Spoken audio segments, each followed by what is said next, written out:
119వ కీర్తన 105వ వచనం, 119th Psalm and 105. నీ వాక్యము నా పాదములకు దీపమును నా త్రోవకు వెలుగునై ఉన్నది. The word. ఇప్పుడు ఈ వాక్యం నుంచే కదా ఈ కళలన్నీ తెలుసుకున్నారు, అవునా కదా? పోనీ ఎవరే చెప్తున్నావా ఎక్కడన్నా? అంటే ఆ త్రోవలో జారి పడకుండా, ఆ త్రోవలో ఇబ్బంది పడకుండా, ఆ త్రోవలో చీకటి సమస్య, ఆ కొండను ఢీకొనడం, ఆ లోయలో పడ్డం లాంటివి జరగకుండా ఈ వాక్యమే నీకు వార్నింగ్ ఇస్తుందంట. కళ, ఇదిగో ఇలా చేస్తే ఉద్యోగం పోతుంది, ఇలా చేస్తే ఇల్లు పోతుంది, ఇలా చేస్తే God will now he will tell you, the word will help you, light unto my path. So ఒక రకంగా కళ ఇచ్చి ఈ కళను తప్పించడం అనేది ఇది ఎలా పనిచేస్తుంది? వాక్యం అనేది నీ పాదాలకు ఎలా పనిచేస్తుంది? దీపముగా. This is one of the way. This is one of the way that the word is a lamp to my feet, giving a dream and making you escape that. నీకు ఒక కళ ఇచ్చి దాని నుంచి తప్పించడం అనేది కీర్తనలు 119, 105 నెరవేరుతున్నట్టే. ఈ రీతిగానే కాదు. ఎవరికైనా స్వస్థత నువ్వు ప్రార్థించావా? స్వస్థత కలిగింది. మరి ఆ త్రోవకు వెలుగై ఉందా లేదా ఆ వ్యక్తి త్రోవకు? Yes. This is how the word works. This is how the word. ఆశ లేకుండా ఏం చేయలేము. అరే నాకు ఇది ఎప్పుడు జరగదని కదా, ఆశ చూపించాలి. అంటే ఫస్ట్ వచ్చింది జరిగింది చెప్తానంటే మేబీ 2-3 years మీకు ట్రైనింగ్ ఇచ్చాడేమో దేవుడు. వచ్చింది జరుగుతుంది ఏమో, ఇప్పుడు నుంచి ఆ కాలం మారుతుందేమో, వచ్చింది జరగకుండా ట్రైనింగ్ అవుతున్నాడేమో. God is giving you step by step by step. లేకపోతే మీరు అనుకుంటారు ఏమో మనం ఎందుకు కష్టపడుతున్నాం, జరుగుతుందో జరగదో అనుకోవచ్చు. ఇర్మియా గ్రంథం 17:10, జెర్మియా 17:10. ఒకని ప్రవర్తనను బట్టి వాని క్రియల ఫలము చొప్పున ప్రతికారము చేయుటకు యెహోవా అను నేను హృదయమును పరిశోధించువాడను, అంతరింద్రియములను పరీక్షించువాడను. ఇది భూలోకములో ప్రతి మానవుడికి మీకు చాలాసార్లు చెప్పాను. గాడ్ ఈజ్ గ్రేట్ అంటాం. అందరూ గాడ్ ఈజ్ గ్రేట్ అనండి. అందరూ చెప్పండి దేవుడు చాలా గొప్పవాడు అనండి. ఆయన గొప్పతనాల్లో ఒక గొప్పతనం ఏంటో తెలుసా? ఈ భూమి మీద ప్రతి మనిషి ఆదాము నుంచి ఇప్పుడు దాకా ఎంతమంది అయితే ఉన్నారో, ఇప్పుడు ఎంతమంది జీవిస్తున్నారో, దీని తర్వాత ఎంతమంది బతుకుతారో, ప్రతి మానవుడు పెద్దవాడి నుంచి చిన్నవాడి వరకు ఎవరైనా సరే వాని క్రియల చొప్పున ప్రతీకారము చేయుటకు యెహోవా వారందరి క్రియలకి ఫలం ఇస్తాడంట ఈ భూమి మీద. అది మరీ ఘోరం, అవునా కదా? ఇలాగా కళ వచ్చి నీకు అస్తమానం వార్నింగ్ ఇవ్వడమే మంచిది. ఒక తల్లి వెయిట్ చేయదు, పెద్ద అయ్యేదాకా ముందు నుంచే డీల్ చేస్తుంది, రైట్? సో గాడ్స్ గ్రేట్నెస్ ఏంటంట, మంది ఎవరెవరు ఏం చేస్తున్నారో, ఏం చేశారో ఈ సంవత్సరం, ఈ రోజు, ఈ నెల, ప్రతి దానికి ఈ భూమి మీదే ఫలం ఇస్తాడంట దేవుడు. అందుకని ఆయన ఎవరంట? చాలా గొప్పడంట. His greatness is in that area. సూర్యుడు, చంద్రుడు, నక్షత్రాలు, వాటి పేర్లు అదంతా ఒక ఎత్తు. భూమి అద్భుతాలు ఇదంతా ఒక ఎత్తు. God is great. అందుకే దేవుడు నన్ను చూడలే, నాకేం చేయట్లే, ఎవరు జరగట్లే. No no no no no no. ఆయన మన అడుగులను కూడా లెక్క పెడుతున్నాడంట. మన తలంపు రాకమునిపై ఆయనకి మన తలంపులు ఇంతమందిని ఎలా కంట్రోల్ చేస్తాడండి అని. అవును, this is the greatness of God. దావీదు ఇంకా క్లియర్గా తెలుసుకుంటాడు, నువ్వు నా ముందు ఆవరించున్నావు, నా వెనకాల ఆవరించున్నావు. యోబు అంటాడు, నా తలంపు రాక మునిపే నీకు అర్థమైపోతుంది. పైగా ఎంతమంది వస్తారు, వీళ్ళందరూ ఇలా జరుగుతుందని ఆయన ముగించేసి ఆరంభించాడంట. He knows. Very powerful God. మనం ఎందుకు మరి చేయడం? జరిగేది జరిగిద్ది, జరిగేది జరగదు. భూలోకము దాని పని, దాన్ని మార్చుకునే పని, దాన్ని ఆశీర్వాదంగా చేసుకునే పని దేవుడు మానవుడికి ఇచ్చాడు ఈ భూలోకాన్ని. నీ జీవితము, నీ ఫలము నువ్వు పొందుకోవాలా, అవునా? నీ ఆశీర్వాదం నువ్వు పొందుకోవాలి. యెహోషువ గురించి ఒక మాట అంటాడు, నీవు దివారాత్రము ఆ వాక్యాన్ని ధ్యానిస్తే. ఒకసారి చదవండి, జాషువా 1:8. ఈ ధర్మశాస్త్ర గ్రంథమును నీవు బోధింపక తప్పిపోకూడదు, దానిలో వ్రాయబడిన వాటన్నిటి ప్రకారము చేయుటకు నీవు జాగ్రత్త పడినట్లు దివారాత్రము దాన్ని ధ్యానించినడలా నీ మార్గమును వర్ధిల్ల చేసుకొని చక్కగా ప్రవర్తించదు. నీ మార్గం సరిగ్గా లేదనుకో, కోపం వస్తుంది. కష్టపడితే కొంచెం జాగ్రత్తగా ఈ వరాలను వీటిని అడ్వాంటేజ్గా తీసుకుంటే నీ మార్గమును వేరే వాళ్ళు జరగరు, వేరే వాళ్ళు వర్ధిల్లింప చేయరు. నీ మార్గమును వర్ధిల్ల చేసుకొని ఇప్పుడు ఈ కళ వచ్చి తప్పించుకోవాల్సింది దేవుడు తప్పిస్తాడు, నువ్వే తప్పించుకోవాలి. ఆల్రెడీ ఉంది ఆ వాక్యములో. వెలుగ్గా చేశాడు ఆయన. నీ పాదములకు దీపం అంటే ఇదే. This is one of the వే. చెడుని విసర్జించడమే కాదు, తప్పించుకోవడము కూడా. నీ మార్గమును ఈ రోజు నుంచి మీరందరూ మీ మార్గాన్ని వర్ధిల్ల చేసుకొని చక్కగా ప్రవర్తించుదురుగాక. ఎందుకు అంత బాగుందనుకో, you will be full of joy and happy. Of course ఒక్కొక్కసారి దేవుడు వార్నింగ్ కూడా ఇస్తాడు ఇజ్రాయేల్కి. ఎన్ని ఇచ్చేసిన తర్వాత మీరు ఈ దేవుని విసర్జిస్తారేమో. అలాగే జరిగింది. Once you get everything, pride వచ్చేస్తుంది. దానికి కూడా దేవుడు వార్నింగ్ ఇస్తాడు. అలా బైబిల్లో మరి దానియేలు ప్రవక్త ఒక అతనికి వార్నింగ్ ఇస్తాడు. రాజా 7 సంవత్సరాలు ఇలాగా, తర్వాత ఇలా జరుగుతుంది. కానీ దాన్ని తప్పించుకోవడానికి మార్గం చెప్తాడా లేదా? Break the sins away by acts of mercy. కనికరము గల పనులు చేసి నీ పాపాలను విరగొట్టుకో, నీ పాప జీవితము. So when your sins are growing and coming to an end, you get this dreams. ఒక రకంగా డ్రీమ్ ఇస్ ద లాస్ట్ వార్నింగా కాదా? ఎస్. నీ మార్గాన్ని వర్ధిల్లి అంటే ఈ కళ తెలుసుకొని పశ్చాత్తాపడి దేవుని కనికరం అడిగి దాని నుంచి తప్పించుకోవడం కూడా ఈ మార్గాన్ని వర్ధిల్ల చేసుకోవడమే. You see that now how you are going to do it, because God gives everybody.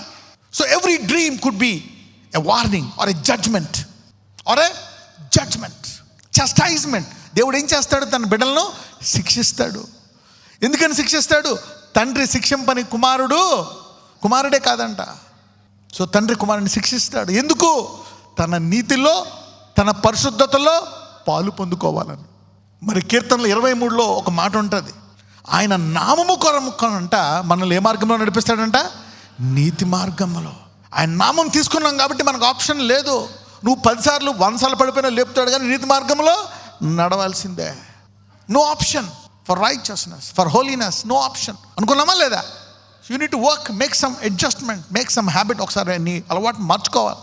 పగలు రాత్రి కూడా పడుకునే ముందు ఇంకా వాక్యాన్ని ఎక్కువ ధ్యానించాలి, ఎక్కువ చదవాలి, ప్రార్థించాలి. For then thou shalt make thy way prosperous and then thou shalt have good success. Good success అంటే ఏంటి? హైవే, స్పీడ్ బ్రేకర్ లేని సక్సెస్. కానీ అందరిది అలా ఉండకపోవచ్చు, ఎందుకంటే మన శరీరంలో ఉంటామా లేదు? ఒకరు కూడా ఉండకపోవచ్చు, ఎందుకంటే నీది ముందు ఒకడు కూడా లేడు. You may not be like that. అందుకే దేవుడు తిరిగి మళ్ళీ పశ్చాత్తాపడి లేపి మళ్ళీ ఇస్తాడు. అందుకే దావీదుకి ఏమిస్తున్నాడంట? దావీదు కృపలు. ఒక్కొక్కసారి నీకు మరణకరమైన దర్శనం వచ్చిందనుకో, అప్పుడు ఏం చేయాలి? దావీదుకి అలాగే వచ్చేసింది. అప్పుడు దేవుడు కొన్ని వాగ్దానాలు ఇస్తాడు, ఇండివిజువల్ పర్సనల్ వాగ్దానాలు. అబ్రహాంకి ఒక పర్సనల్ వాగ్దానం ఇచ్చాడు. నా మీదొట్టు, నేను నిన్ను ఆశీర్వదిస్తాను, నీకు పిల్లల్ని ఇస్తాను. దావీదుకు ఒక వాగ్దానం ఇచ్చాడు, నా పరిశుద్ధత తోడు నీ సింహాసనాన్ని ఎప్పుడు నిలబెడతా. God gives everybody a personal promise. ఎవరా? ఇది చాలా పవర్ఫుల్ ప్రామిస్ అనమాట. పర్సనల్గా ఇస్తాడు నీకు. బైబిల్ అంతా చదువుకుంటున్నావా, ఒక ప్రామిస్ నీకు తగులుతుంది. కానీ ఈ రెండు కూడా నువ్వు పర్సనల్గా తీసుకోవచ్చు. You can take this personally. David's or Abraham's promise today. ఎమర్జెన్సీలో దీన్ని వాడుకోవచ్చు. ఇక దావీదు పని అంతమైపోతుంది, ఇక చనిపోతున్నాడు, అవమానకరం అయిపోయింది, మొత్తం అంతా అయిపోతున్నప్పుడు నీవు ఈ వాగ్దానం ఇచ్చావు కదా, ఇలాగని నీ పరిశుద్ధతతో అన్నావు, నువ్వు ఎలా వాగ్దానం ఇచ్చావు, నన్ను ఎలా చేసేస్తున్నావు అని చెప్పినప్పుడు దేవుడు ఆ వాగ్దానం కొరకు అతని మరణాన్ని తిప్పి అతని యొక్క ముగింపు ఘనముగా చేస్తాడు దేవుడు. You see that. So sometimes you have some weapons, the promises as weapons to use it. ప్రభు ఇక్కడి నుంచి నేను ఇంకా జాగ్రత్తగా ఉంటాను. కానీ మీరు దేవుడికి స్టేట్మెంట్లు ఇవ్వద్దు. ఇంకా నేను చేయను ప్రభు, వెంటనే చేస్తాను. Always change the way, change the habit. ప్రభు ఇంకా ఎక్కువ ప్రార్థన చేసే సామర్థ్యమే, ఉపవాసం ఉండే సామర్థ్యమే, వాక్యాన్ని ధ్యానించే సామర్థ్యమే. దాని ద్వారా నువ్వు ఇంకా ఎదుగుతావు. కానీ నేను ఇంకా చేయను అంటే మామూలుగా పడవు, బోర్లా పడతావు, లేకపోతే ఎలకెళ్ళ పడతావు. Okay, so you cannot tell God ఇక నేను చేయను ప్రభా, చాలు ఈ డ్రీమ్ తీసేయి దేవుడు అనుకుంటాడు. Okay, then you should change the habits. Okay, ఇంకా నువ్వు నీ ఆత్మీయ జీవితం యొక్క సమయాన్ని పెంచాల. అలాగ నీకు కొన్ని అలవాట్లను చేసుకోవడం ద్వారా ఈ విధానం మారుతుంది. 1 కొరింథీయులు 11:31-32. 1 Corinthians 11:31-32. అయితే మనలను మనమే విమర్శించుకొని ఎడల తీర్పు పొందకపోదుము. ఇదేంటో తెలుసా? దేవుణ్ణి అడగడం, ప్రభువా నాకు ఇది జరగకముందు కలయి, చిన్న సమస్య ముందు కూడా కలయి అని అడగడము, నేనే సరి చేసుకుంటూ అడగడం. ఇదేంటో తెలుసా? మనలను మనమే విమర్శించుకొని ఎడల తీర్పు పొందక. So a dream could be a judgement. కళ అనేది ఒక తీర్పు అవ్వచ్చు. ప్రభువా నా పొరపాటు నాకే చూపించు, లేదు నేను పర్ఫెక్ట్, నేనేం చేయను. ఒకని మార్గం వారికి కరెక్ట్గా ఉంటుందంట. ఎలా ఉంటుందంట? ఎక్కడ తీసుకెళ్తుందంట తొదకది? రైట్. లేదు నాది కరెక్ట్, ఇప్పుడు దాకా నేను రాంగ్ అవ్వలేదు. అయితే నువ్వు రక్షింపబడలే. ఎందుకంటే దేవుడు ధర్మశాస్త్రమును పాటించలేనిటువంటిది మన దేహము, మన ఆత్మ. తెలుసా లేదు? తెలీదా దేవుడికి? అది తెలుసు. God knows it. ఒక రకంగా దాని నుంచి, ఆయన సృష్టించిన దాని నుంచి తప్పించడానికే వచ్చాడు ఆయన. అవునా కదా? పునదేమన్నా చెడ్డదా? ఉత్తమమైంది. That's a perfect law. Yet we got a perfect law of liberty called grace. Holy spirit ఏం మారుస్తుంది? నేచర్ని మారుస్తుంది. అందుకే నువ్వు పడిపోయానని అసహించుకొని లెగుస్తావు. ఎందుకు? నీ లోపల అంతర్యములో బుద్ధి మారిపోయింది కాబట్టి.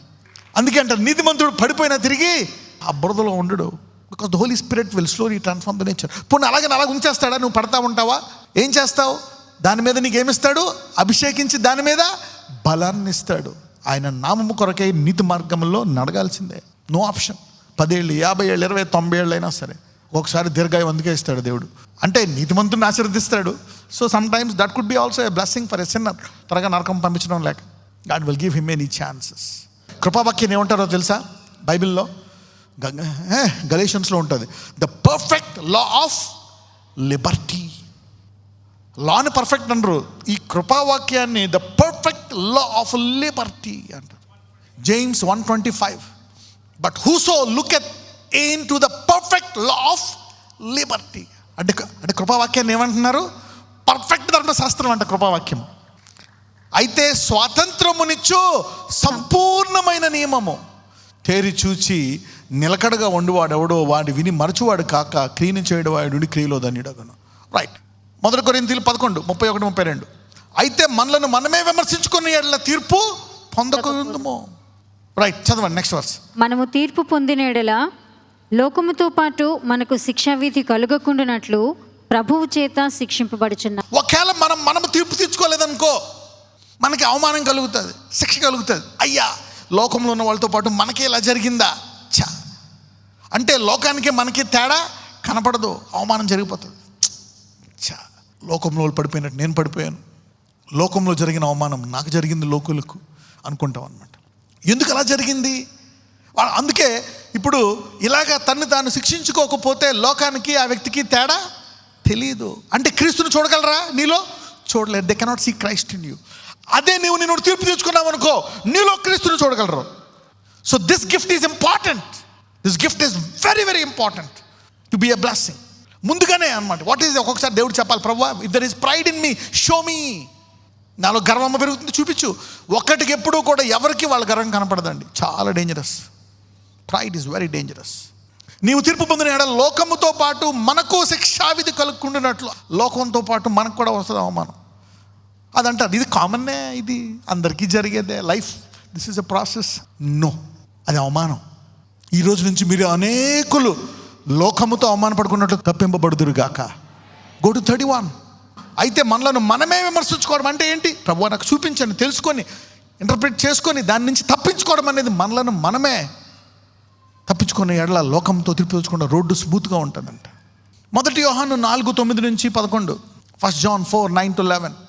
మనము ఆయన ద్వారా జీవించినట్లు దేవుడు తన అద్వితీయ కుమారుని లోకములోనికి పంపెను. దీని వలన దేవుడు మన యందు ఉంచిన ప్రేమ ప్రత్యక్షపరచబడెను. మనము దేవుని ప్రేమించితమని కాదు, తానే మనలను ప్రేమించి మన పాపములకు ప్రాయశ్చిత్తమై ఉండుటకు తన కుమారుని పంపెను. ఇందులో ప్రేమ ఉన్నది. ప్రియులారా, దేవుడు మనలను ఇలాగు ప్రేమింపగా మనము ఒకరినొకడు ప్రేమింపబద్ధులమై ఉన్నాము. You see now, every problem is connected to love. Every problem is connected to love. ప్రతి సమస్య ప్రేమ కనెక్ట్ అయి ఉంటుంది. Where love fails, a problem is invited. ఎప్పుడైతే ప్రేమ ఫెయిల్ అవుతుందో, అందుకే దేవుడు ఆజ్ఞలన్నీ పక్కన పెట్టేసి 2 అంటాడు. You know, that's the reason why God puts away everything, all the law, and he says only 2 things. Love me and love thy neighbor as with this all the prophets and the law is fulfilled. దీని ద్వారా ప్రవక్తలు, ధర్మశాస్త్రం మొత్తం ఏమవుతుందంట? నెరవేరుతుందంట. So all love problem. సో అవతలను ప్రేమించాలంటే మనకేం కావాలా? పేతురు అడుగుతాడు, ప్రభువా వీడిని తీసుకిచ్చేస్తున్నాడు, ఏం చేయాలా? క్షమించు అంటాడు. ఎన్నిసార్లు క్షమించాలంటే? ఎన్నిసార్లు క్షమించాలంటే? అయితే ఒక మాట అంటాడు, అన్నిసార్లు క్షమించాలంటే ఏం కావాలా? ప్రేమ. అలా ప్రేమించాలంటే ఏం కావాలా? విశ్వాసము, ఫెయిత్. నీతిమంతుడు ఎలా నడుచుకుంటాడు? విశ్వాసములముగా. You need faith to love to that extent and forgive or to give or to help or to do something. కొన్నిసార్లు కొన్ని పొరపాట్లు, ఏం పొరపాట్లు చేస్తావు? ఏమో, ఎవరి మీద అయినా పగబెట్టుకున్నావా? అలిగావా? భార్య భర్తలు మాట్లాడుకోలేదా? ఇడిపోదాం అనుకుంటున్నారా? అన్ఫర్గివ్నెస్. ఎవరికైనా సహాయం చేద్దామని చేయట్లేదా? Many things. ఏంటి నీ సమస్య? ఎక్కడ పొరపాటు జరుగుతుంది? ప్రేమలో లోపం వచ్చింది. Let me give you an interpretation. What is oppression? Right down 2-3 points. What is oppression? You can ask God for a warning of a dream before He judges you, because God chastises us. When you get chastised, you will feel like you are a heathen. You will feel like I'm a worldly person being judged in the world. A shame. So you can ask God for a dream as a warning, so that you will meditate on the dream, know about the dream, correct yourself, purify yourself, change the direction, and turn the judgment of the dream. Even from a small pain to a death. This is what I've been teaching. So you need to ask God, Lord, warn me. That's a gift. It's not there in the 9 gifts, but yet it is a gift where you can ask, and God will give it to you. I'll even teach you, I will give you that verse. Okay, 1 John 5:14. మొదటి యోహాను 5:14. ఆయనను బట్టి మనకు కలిగిన ధైర్యం ఏదనగా, ఆయన చిత్తానుసారముగా మనము ఏది అడిగినను ఆయన మన మనవి ఆలకించును అన్నది. ప్రభువా, ముందే ఒక కలిచి నన్ను పరిశీలించుకునేటట్టు చెయ్యి అని అడిగితే దేవుడు ఇస్తాడా? ఇవ్వడా? He can. కళల ద్వారా ఇవ్వాలంటే పని ఏం లేదు. వాక్యం ద్వారా వార్నింగ్ చేయమని చెప్పొచ్చు. ఒక రకంగా కరెక్ట్గా చెప్పాలంటే వాక్యం ద్వారా ప్యూరిఫై అవ్వాలి. మనం వాక్యం లైట్ తీసుకుంటాం కాబట్టి లాస్ట్ దాకా పోవాల్సి వస్తుంది కళ. నేను వల్ల నీ పొరుగు వారిని వాక్యం ద్వారా ప్రేమిస్తే కళ దాకా వెళ్ళాల్సిన పని లేదు. ఒక రకంగా డ్రీమ్ నేను ఎప్పుడు ఏమంటాను? Last warning. If you know the word, if you operate at the level of word, it's okay. But sometimes we ignore the word, and God dream is the last warning. At least you will know. So when you ask God, Lord, warn me through a dream, then you will know the dream. And then you will ask God, where did you mess up? Where did you make a mistake? And then you will do it. ఒక రకంగా నువ్వు అనుకోవచ్చు, ఇది నాది అంటే అక్కడ దేవుడు మాట అంటాడు, నువ్వు నా దగ్గర, మలాకీలు ఏమంటాడు, నువ్వు నా దగ్గర దొంగిలించావు. ఎందుకు? భూమి దాని సంపూర్ణత నాదనడానికి లేదు, నా దగ్గర దొంగిలించావు అంటే దేవుని సంఘాన్ని బాధ పెట్టావు.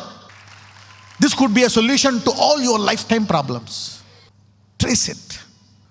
ఇప్పుడు నువ్వు అడిగావు అనుకో, God give me a dream, this is the confidence. అయ్యా, the anointing gave you the dream, so the anointing will also teach you where did you make a mistake, so that you can correct yourself and live a peaceful life. So if you don't repent and correct yourself, the God will judge you and you will be judged with the world. A kind of shame. Am I right? God doesn't want you to go through the shame of the world. Okay, now what is oppression? Write it down. When someone is in a desperate need and we don't give them because we are not obligated to, is called oppression. ఎవరికో బాగా ఆశ ఉంది, బాగా అవసరం ఉంది, కానీ మనకి వాళ్ళకి ఇవ్వాల్సిన అవసరం లేదు. కానీ అవతల వాళ్ళకి ఇవ్వాల్సిన నువ్వు ఇవ్వగలవు. అతను అడిగాడు, అనేక సార్లు అడుగుతున్నావు, నువ్వు ఇవ్వట్లేదు. ఎందుకంటే నీకు అతను ఇష్టం లేదు. ఒకప్పుడు ఎలా చేశాడు, దీనివల్ల అతను ఇబ్బంది పడుతున్నాడు. దాన్ని ఏమంటారంటే అవతల వ్యక్తిని బాధించడం. ఒకవేళ ఎవరైనా తప్పు చేశారు, పాపంలో పడిపోయారు, నీకు తెలిసిన వాళ్ళు, నీకు కావలసిన వాళ్ళు, ఓకే, నువ్వు డబ్బులు ఇస్తున్నావు, వాళ్ళ పాపంలో పడిపోయినప్పుడు నువ్వు వాళ్ళ పాపాన్ని శిక్షించాలని ఇవ్వడం మానేసావు. కానీ మన దేవుడు ఏం చేశాడు? మన పాపాన్ని క్షమించి మనల్ని ఆశీర్వదించాడు. ఓకే, మనకి డబ్బులు ఆగిపోవాల్సిన డబ్బులు మళ్ళీ తిరిగి ఇచ్చేస్తున్నాడు. మరి ఆయన చేసినప్పుడు ఆ వ్యక్తి తప్పు చేశాడని ఆ వ్యక్తికి శిక్షించడం అనేది చేసడం ఆపరేషన్, అది కూడా బాధించడం. ఎంతమందికి అర్థమైంది? అంటే నువ్వేం చేయాలా? అతన్ని క్షమించి ఇవ్వాలా. అందుకే అంటాడు ద రైచస్ నీతిమంతుడు ఏం చేస్తాడంట? the righteous will forgive, the righteous will have mercy. 37:21. భక్తిహీనులు అప్పు చేసి తీర్చక యుందురు, నీతిమంతులు దాక్షిణ్యము కలిగి, but the righteous show mercy and give. అంటే ఆ వ్యక్తి నీకు ఇబ్బంది పెట్టిన, ఆ వ్యక్తికి అవసరం కాబట్టి ఆ వ్యక్తికి క్షమించి. Delay is also operation. మూడోది డిలే, ఆలస్యం చేస్తున్నావు అనుకో, దాన్ని ఏమంటారు? అది కూడా బాధ పెట్టడం.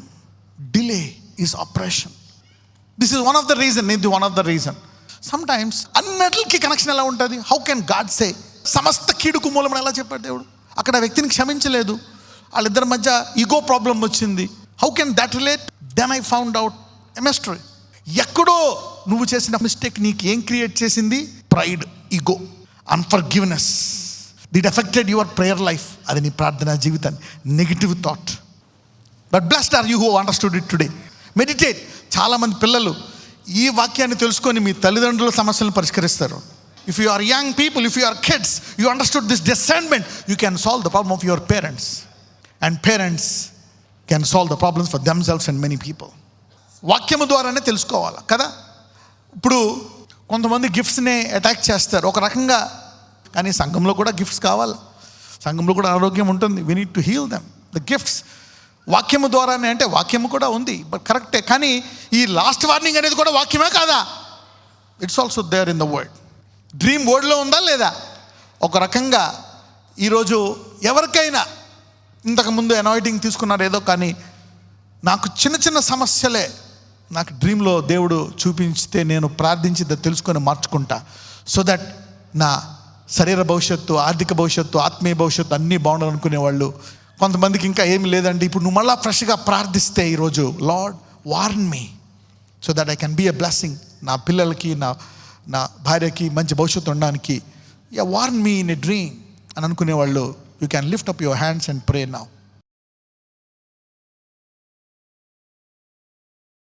నజరేయుడైన యేసయ్య, ఇదిగో ప్రభువా, నీ బిడ్డలను ముట్టి స్వస్థపరచండి నాయన. ఇంకా ఏ గర్భం అయితే ఫలించలేదో ఆ గర్భాన్ని ఆశీర్వదించండి, ఫలించే గర్భముగా మార్చండి. ఎవరికైతే వివాహము జరగలేదు వివాహములు జరిగించండి. నిరుద్యోగ సమస్య, yes Lord bless them. మరి ప్రత్యేకముగా లివర్ వ్యాధులు, కిడ్నీ వ్యాధులు, కడుపులో వ్యాధులు, పేగుల్లో వ్యాధులు, ఆయా తల నుంచి అరికాలు వరకు చర్మ వ్యాధులు, whatever diseases, whatever sicknesses they are suffering from, Lord heal them O Lord. వారిని ముట్టి స్వస్థపరచమని నజరేయుడైన యేసయ్య.